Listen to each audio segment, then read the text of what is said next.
अब तक 1749 people cure हो चुके हैं और उस तरीके से अगर देखें तो 13.06% पीपल वो रिकवर हुए हैं। कल तक की अगर कंफर्म संख्या देखें तो 13,387 कंफर्म केसेज आए हैं। लास्ट वन डे के अंदर 1007 केस रिपोर्ट हुए हैं। लास्ट 24 आवर्स में 23 नई डेथ्स भी रिपोर्ट हुई हैं। हम अब तक की अगर स्थिति को देखें तो पाते हैं कि लॉकडाउन से पहले अगर हमारे देश का डबलिंग रेट ऑफ केसेस लगभग 3 दिन था, तो पिछले 7 दिनों को अगर डेटा देखते हैं तो हमारा डबलिंग रेट अब 6.2 डेज है।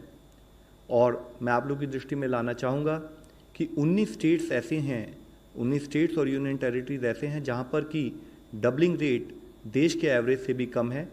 और वे स्टेट्स हैं केरला, उत्तराखंड, हरियाणा, लद्दाख, हिमाचल, चंडीगढ़, पौंडीचेरी, बिहार, उड़ीसा, तेलंगाना, तमिलनाडु, आंध्र प्रदेश, दिल्ली, यूपी, कर्नाटका, जम्मू एंड कश्मीर, पंजाब, असम और त्रिपुरा। मैं आप लोगों की दृष्टि में लाना चाहूँगा कि ये doubling rate is a product of how we are trying to manage the situation at field level. ये एक ऑनगोइंग प्रोसेस है और इस डबलिंग रेट को और कम करने के लिए और बेहतर करने के लिए हमें अपनी विजिल को उसी हिसाब से, उसी इंटेंसिटी से करना पड़ेगा। इसी तरह से हमने सिचुएशन को एक और तरीके से एनालाइज किया जिसको हम कहते हैं growth factor. Growth factor calculate किया जाता है कि जो नए केसेस आए हैं उनको उससे पहले वाले दिन कितने केसेस आए थे उसके प्रोपोर्शन में कैलकुलेट किया जाता है। तो अगर हम इस डेटा को भी देखें तो पाते हैं कि अगर हम 1 अप्रैल से 1.2 के एवरेज ग्रोथ फैक्टर को देख रहे हैं, जबकि इससे 2 हफ्ते पहले यही ग्रोथ फैक्टर 2.1 एवरेज था 15 मार्च से 31 मार्च तक, तो हम पाते हैं कि करीब 40% डिक्लाइन हुआ है ग्रोथ फैक्टर में। और ये डिक्लाइन भी तब हुआ है जब एक साथ हम लोग दूसरी तरफ से प्रयत्न करके नंबर ऑफ केसेस जहाँ पर सैंपल्स कलेक्ट हो रहे हैं, सारी और ILI के केसेस के भी सैंपल कलेक्ट हो रहे हैं, तो हम अपना नंबर ऑफ सैंपल्स देश में बढ़ाते आ रहे हैं। इसी के साथ ही हमने एक आउटकम रेशियो भी कैलकुलेट किया। आउटकम रेशियो कैलकुलेट करते हैं जो केसेस रिकवर्ड हुए हैं वर्सेस जो केसेस जिनमें डेथ रिपोर्ट हुई हैं। मैं आप लोगों की दृष्टि में लाना चाहूँगा कि देश की तरफ से देखें तो हर केस, हर डेथ एक चिंता का विषय है। और उसी समय में लेकिन अगर हम देखें तो हमारे यहाँ पर केसेस हैं करीब 80% अगर हमारे केसेस रिकवर हो रहे हैं और 20% केसेस में डेथ अगर जैसे रिपोर्ट हुई है, तो ये दूसरे देशों से अगर कंपेयर करें तो शायद हम कुछ बेहतर कर रहे हैं और हमें इसे और बेहतर करने की हमें एफर्ट करना है कि हम अपना ट्रीटमेंट और केयर फर्दर इम्प्रूव करते रहें ताकि हम इस रेशियो में फर्दर इम्प्रूवमेंट ला सकें। साथ ही 5 lakh rapid antibody test kits सभी राज्यों और जिलों में जहां पर भी हाई केस बर्डन नोट किया गया था वहां वितरित किए जा रही हैं। कल एम्स ने भी कोविड-19 से संबंधित मैकेनिकल वेंटिलेशन मैनेजमेंट पर फिजिशियंस की एक ऑनलाइन ट्रेनिंग को ऑर्गेनाइज किया था। आज माननीय ग्रुप ऑफ मिनिस्टर्स जो हमारे माननीय हेल्थ मंत्री की अध्यक्षता में, उसमें फर्दर रोड मैप लॉकडाउन और एक्सटेंडेड लॉकडाउन की स्थिति में हमारा क्या डायरेक्शन होना चाहिए उस पर एक विस्तृत चर्चा हुई। उसमें मुख्यतः diagnosis, vaccines, drugs, hospital equipment accessories और जनरल वेलनेस से निपटने के लिए साइंस एंड टेक इंस्टीट्यूट जो हैं उनके एफर्ट्स का रिव्यू किया गया। हमारे को यह लड़ाई हर फ्रंटियर पर लड़नी है और फील्ड पर लड़ाई लड़ते हुए एक हमारा फ्रंटियर है साइंस एंड टेक, जिसके द्वारा हमें इस लड़ाई को आखिर में जीतना पड़ेगा। उसी के तहत council for scientific and industrial research, department of biotechnology, department of science and technology और डिपार्टमेंट ऑफ एटॉमिक एनर्जी, वहाँ पर कंटिन्यूड इस विषय में एफर्ट्स चल रहे हैं, जिसके तहत ही इन चारों ऑर्गेनाइजेशंस ने टेस्टिंग कैपेसिटी को बढ़ाने के लिए भी अपनी 30 लैब्स का योगदान दिया है।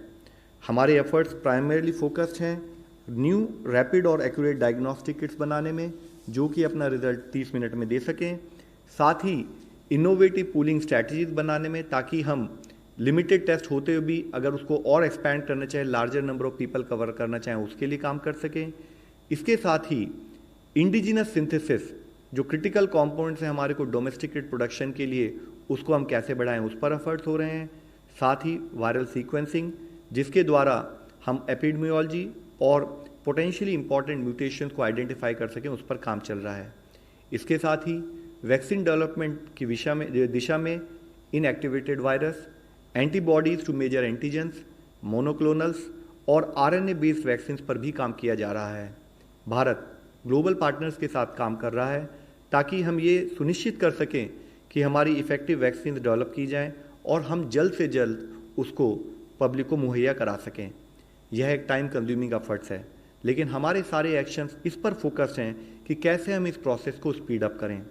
इसी के तहत रिकॉम्बिनेंट बीसीजी और माइकोबैक्टीरियम इंडिका स्ट्रेन जैसे इम्यून बूस्टिंग वैक्सीन पर भी काम हो रहा है। कॉन्वलेसेंट प्लाज्मा थेरेपी पर भी कुछ साइट्स पर काम चल रहा है।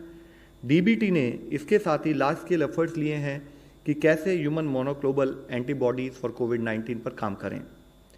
इसके साथ ही एक और विषय बहुत मुख्य है, वह है कि हम इफेक्टिव ड्रग्स पर भी कुछ काम करें।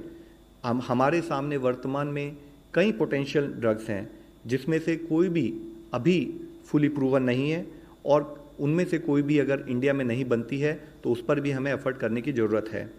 इसी समय में जब ये अनसर्टेनिटी है तो हमारा एफर्ट है कि इंडिया इस drugs manufacturing, drugs multi process में काम करे। एक मल्टी प्रोंग रणनीति के तहत हम काम कर रहे हैं जिसमें कि इम्यून सिस्टम को बूस्ट करने में भारत की जो ट्रेडिशनल नॉलेज है उसका भी ध्यान रखा जा रहा है। Bharat already World Health Organization के साथ सॉलिडिटी ट्रायल में एक पार्टिसिपेंट है, जिसके माध्यम से हम डिफरेंट ड्रग थेरेपीज़ की इफेक्टिवनेस को डिटरमिन कर रहे हैं। केस लोड इसी तरीके से डेडिकेटेड कोविड हॉस्पिटल्स और डेडिकेटेड कोविड हेल्थ सेंटर्स देश में दिन प्रतिदिन इस पर हम काम कर रहे हैं, जिसके तहत 1919 कोविड डेडिकेटेड हॉस्पिटल्स और कोविड हेल्थ सेंटर्स बनाए जा चुके हैं। टोटल ऑफ अगर उसमें देखें तो 1,73,000 आइसोलेशन बेड्स और 21,800 आईसीयू बेड्स में उसके द्वारा तैयार किए जा चुके हैं। यह मैं आप लोगों की दृष्टि में इसलिए लाना चाहता हूं कि हर तरीके से एफर्ट चल रहा है कि अगर केसेस आएँ, देश हर तरीके से